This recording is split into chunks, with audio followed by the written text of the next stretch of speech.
So let me just show you, just so you know, they do link on quite differently on this ship. So for me personally, it would mean trying to separate my build a little bit and trying to make sure I've got free buys just to make sure that it actually does flow.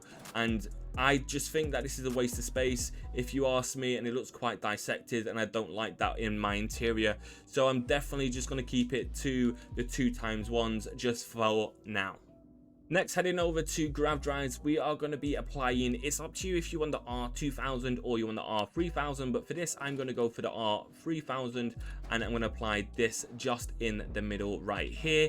Then the next, you're going to go over to your reactors, and this is going to be the next thing that you're going to be applying on.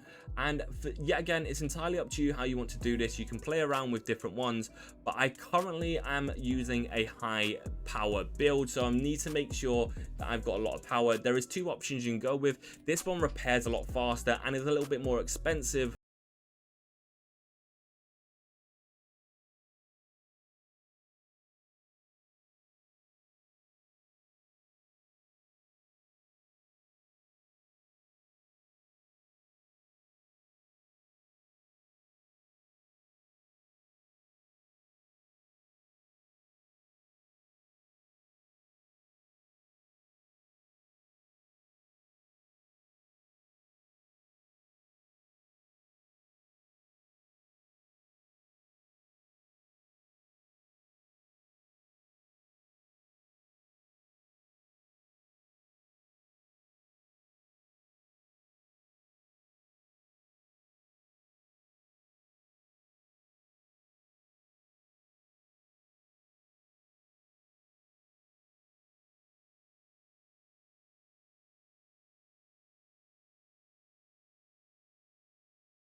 But this right here is pretty good when it comes to how much fuel you actually need to dash everywhere.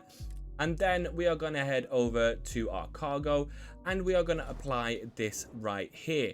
This just sits on it nice and cleanly. Yet again, I was going to use something else, but I have changed my mind on the build.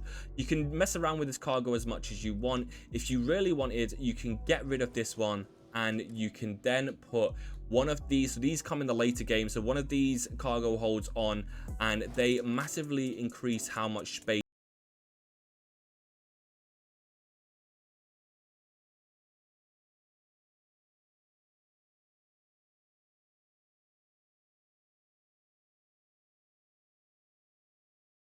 your shiny little frontiers, some jingly balls. Absolutely great, we love that. So now let's take a look at some of the other upgrades that we can do to make this look a lot better. So next up, head over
you guys want to do. And I've also used the 2.7 missile launcher as well. Reason for that: great range, great damage. Same with the PBs, they're great range, great damage. There is other alternatives you can use, so like for example the Disruptor 3300 electron beam is a good one. It's cheaper, but it doesn't have that much of a better for like damage compared to the other one. It might seem small, but for me it does matter.